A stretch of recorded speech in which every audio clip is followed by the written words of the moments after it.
Halo semuanya, selamat datang kembali di channel ini. Jumpa lagi dengan saya Vicky Himpong. Bagaimana kabar kalian semuanya? Aku berharap teman-teman semua selalu dalam keadaan yang sehat. Pada kesempatan kali ini kita akan sama-sama kembali lagi membahas soal setiap serangan-serangan dari kubu sebelah Rismon Sianipar kepada Pak Jokowi, yang seperti itu tidak akan pernah ada ujungnya. Kenapa teman-teman? Yang awalnya mereka menyerang ijazah Pak Jokowi, akan tetapi ketika setiap statement-statement yang mereka lakukan, argumen-argumen untuk menggiring opini kepada Pak Jokowi, semuanya hampir semua soal ijazah palsu sudah terpantahkan. Apalagi Barreskrim pun sudah mengatakan bahwa ijazah Pak Jokowi adalah asli. Mereka mencari kebohongan-kebohongan yang baru untuk menyerang Pak Jokowi. Dan kali ini mereka katanya akan melaporkan Pak Jokowi soal skripsinya, teman-teman. Kenapa sih? Jadi pertanyaan kita semua, kenapa masih terus dibiarkan orang seperti ini berkeliaran dan membangun terus-menerus asumsi mereka? Roy Suryo, seperti yang saya prediksikan teman-teman, ya, akan semakin gencar mereka untuk melakukan serangan-serangan ya kepada Pak Jokowi. Padahal mereka sudah mengatakan sebuah statement kemarin bahwa laporkan saja ke polisi mereka agar supaya semuanya akan diuji di pengadilan. Ketika kepolisian sudah menyatakan bahwa mereka menolak, bahkan membangun framing teman-teman untuk membuat masyarakat percaya bahwa Barreskrim tidak fair, kepolisian tidak adil, ada kejanggalan dan sebagainya. Coba kita lihat dulu tanggapan Pak Jokowi ketika Rismon mau melaporkan skripsinya. Tanggapan terkait Pak Rismon Sianipar yang berniat mau melaporkan skripsinya Bapak, sudah mau melaporkan terkait skripsi? Ya, dilaporkan saja. Setelah ijazah nanti dilaporkan, nanti skripsinya dilaporkan. Setelah itu kakaknya dilaporkan, setelah itu KTP-nya dilaporkan, setelah itu SIM-nya dilaporkan, terus nanti sertifikat tanah rumah dilaporkan. Tak layani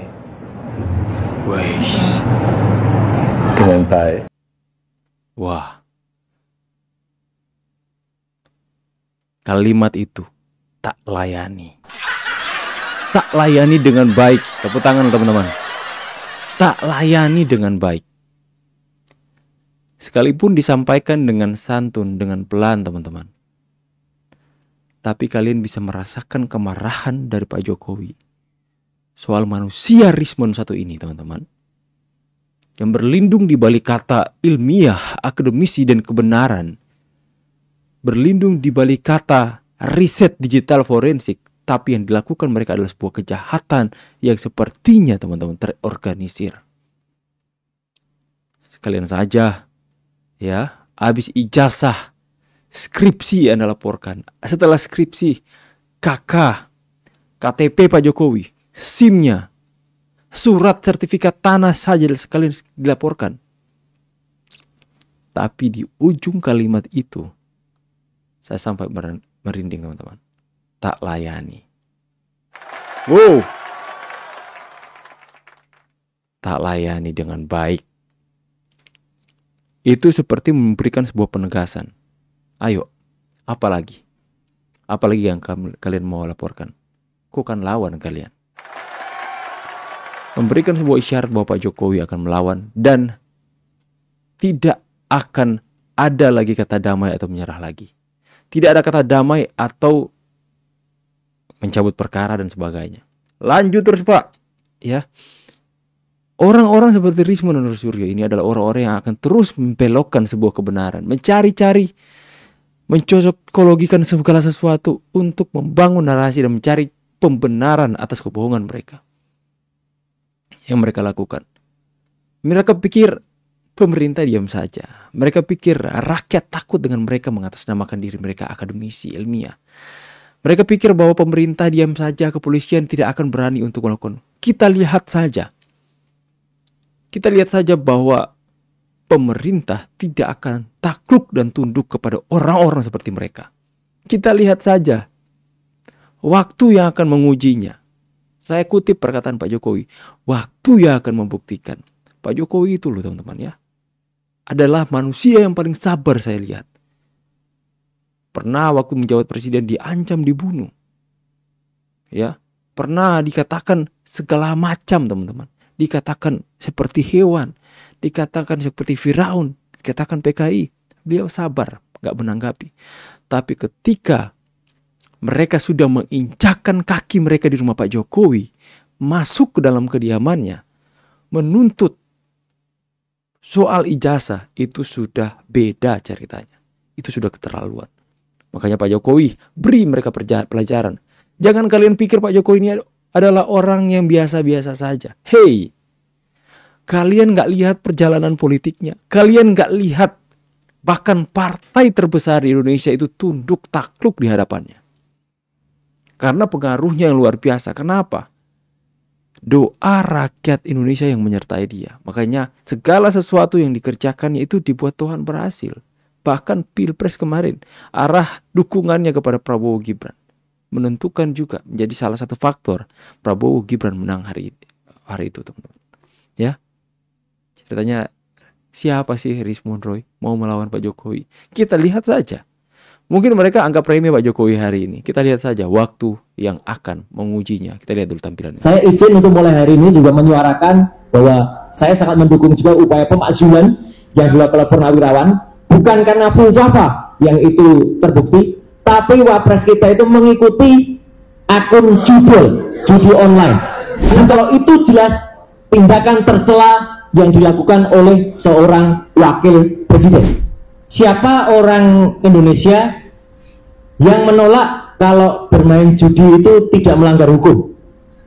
Dan tidak hanya satu akun Instagram yang ditulis tentang judi.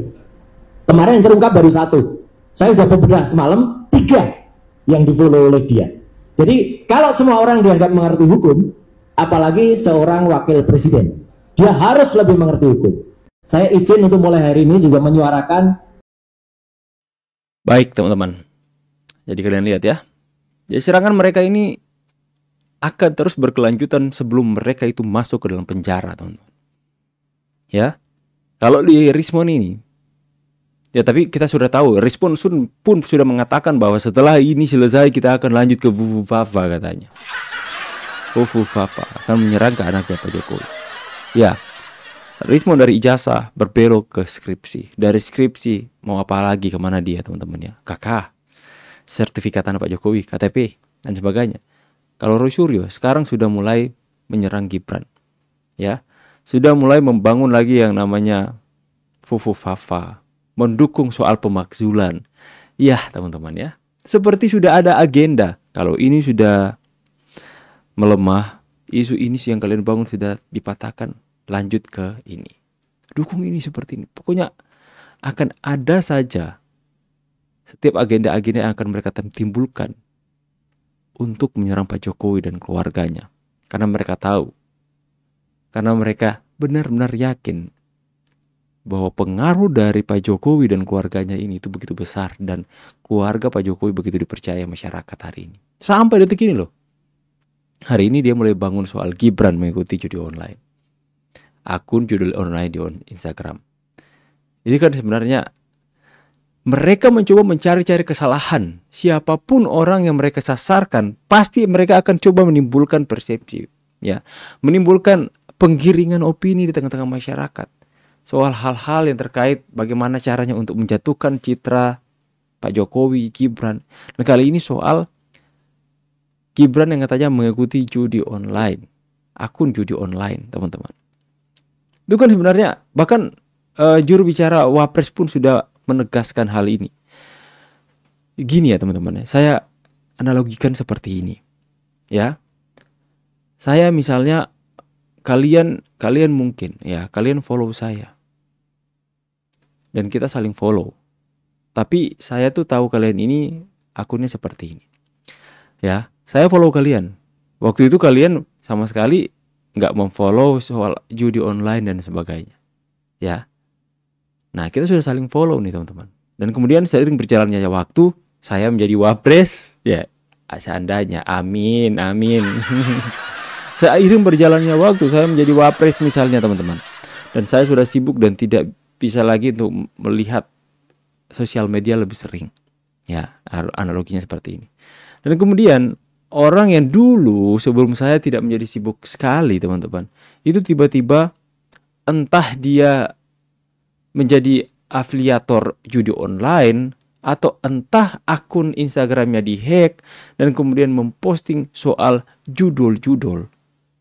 Itu kenapa saya yang salah? Ya, emang kita berteman, tapi waktu itu saya taunya Anda orangnya seperti ini. Ya, kita berteman. Dan pada satu ketika, seiring berjalannya waktu, mungkin 2 atau 3 tahun ke depan, Anda posting misalnya film-film porn di situs, di akun Instagram Anda. Apakah itu kesalahan saya? Apakah itu salah saya? Ini orang bodoh ini, teman-teman ya. Katanya kami ini peneliti, ilmuwan, pakar pancai. Pakar-pakar. Tapi kok hanya hal simple dan sederhana ini kok dia nggak bisa berpikir sampai sejauh itu loh. Apa dia yang posting judi online? Berbeda kalau memang pada dasarnya akun itu sudah, kita belum berteman ya. Kita belum berteman. Akan tetapi saya melihat postingan-postingannya judi online, terus saya ikuti, itu beda ceritanya. Akan tetapi konfirmasi dari pihak tim wakil presiden kemarin, juru bicara atau apa teman-teman, mengkonfirmasi bahwa ini sudah dilakukan konfirmasi teman-teman ya, bahwa ketika waktu itu sudah lama mereka saling follow. Bahkan bukan hanya Gibran yang follow akun itu, banyak juga pejabat-pejabat yang lain follow akun itu. Waktu itu belum ada postingan-postingan judul seperti itu ya. Beda ceritanya. Nanti mungkin apakah bisa ya kita selidiki sejak kapan mereka itu saling follow teman-teman ya. Rupanya ini tidak serta-merta mereka giring opini ini, belum tahu kebenarannya, belum dengar klarifikasinya, mereka sudah bangun opini ini untuk mendukung atau menguatkan ya setiap permintaan dari Purnawirawan itu yang katanya pemaksulan Pak Mas Gibran ini sudah diterima oleh DPR, tapi yang cuma terima dari fraksi PDIP. Fraksi yang lain diam aja tuh. Ya, lantas mereka mendukung argumen ini. Jangan sampai. Ya, teman-teman, sudah mulai terbaca kan? Jadi kita sebenarnya harus sudah bisa membaca pergerakan mereka. Sebenarnya ya, kalau orang-orang seperti ini kita sudah tahu cara mainnya, itu gampang untuk kita counter, teman-teman. Cuma itulah ya, kita harus terus bersuara melawan narasi-narasi yang mereka mau bangun soal ingin menjatuhkan. Karena apa? Coba kalian pikir, orang yang mereka serang ya, mereka tuduh, mereka fitnah, mereka mau jatuhkan harkat martabatnya adalah orang yang dekat dengan rakyat, adalah pejabat, adalah orang besar yang begitu dekat dengan rakyat, yang masyarakat itu mencintai mereka, yang kredibilitasnya itu apa ya, yang pokoknya kalau misalnya mereka mau maju, mereka pasti akan mendapatkan dukungan besar dari masyarakat ya. Elektabilitasnya tinggi, makanya mereka akan melakukan segala macam cara agar supaya ini masyarakat yang banyak yang percaya kepada mereka ini dijatuhkan. Tujuannya bisa terbaca kok 2029 nanti, ujung-ujungnya pasti ujung-ujungnya hal-hal seperti ini akan mereka bawa kembali. Nanti kita lihat saja teman-teman ya. Isu-isu seperti ini akan mereka bangun di 2029. Saya percaya hal itu akan terjadi kok teman-teman. Jadi waspadalah. Silahkan tulis pendapat kalian di kolom komentar. Saya pamit dulu, see you in the next video and God bless. Bye guys.